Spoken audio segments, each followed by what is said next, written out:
मिलन, लंका दहन, रावण मरण, अयोध्या पुनरागमन, सविस्तार सब कथा सुनाई। राजा राम भये रघुराई, राम राज आयो सुखदाई, सुख समृद्धि श्री घर घर आई। काल चक्र ने घटनाक्रम में ऐसा चक्र चलाया, राम सिया के जीवन में फिर घोर अंधेरा छाया। अवध में ऐसा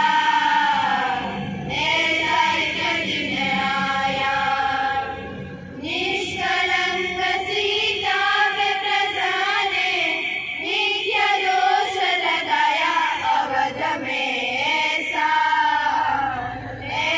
एक दिन आया, जल्दी सिया जब दौड़कर सबने हनाते मोह के, पाषाण हृदयों में न अंगारे जले विद्रोह के। ममता मई माओं के आंचल भी सिमट कर रह गए, गुरुदेव ज्ञान और नीति के सागर विघट कर रह गए।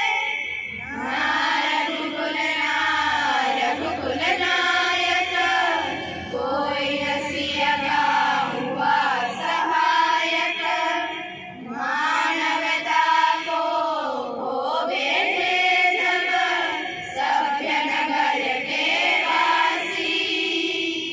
कब सीता को हुआ सहायक, बनेगा एक सन्यासी।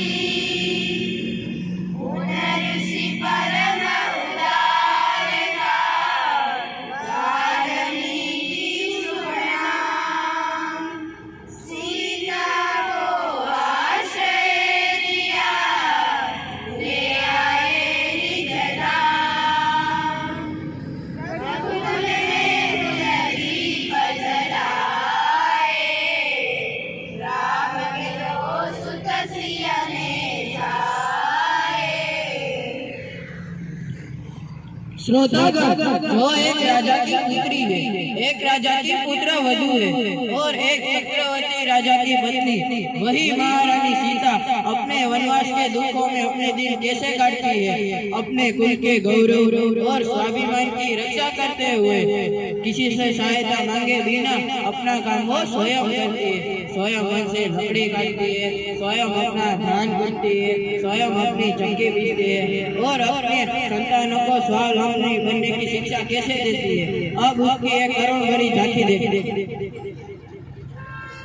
सड़क दुलारी फूल वधू दशरथ जी की राजरानी होके दिन वन में बिताती है।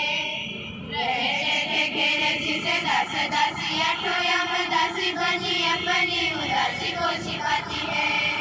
परम करुणा सती परम कुलीना, सब विधि दोषहीना जिना दुख में सिखाती है। कर्मदा हरिया लक्ष्मी स्वरूप सिया प्रकृति है, दान भोज स्वयं बनाती है। कटोरा कुल्हाड़ी लेके लकड़ियाँ काटती है, परम लिखे को पर काट नहीं पाती है। खाना भारी जिस सुकुमारी को था दुख भरे जीवन का बोझ वो उठाती है। रघुवीर की वो धरती भरती है, नीर नीर नैन में नलाती है। प्रजा के अपवादों के कुचक्र में वो घिसती है, जाके स्वाभिमान को बचाती है। है बच्चों को वो गर्भयोगिनी की भांति स्वाभिमानी स्वावलंबी सबल बनाती है। ऐसी सीता माता की परीक्षा लेते, दुख देते, निठुर नियति को दया भी नहीं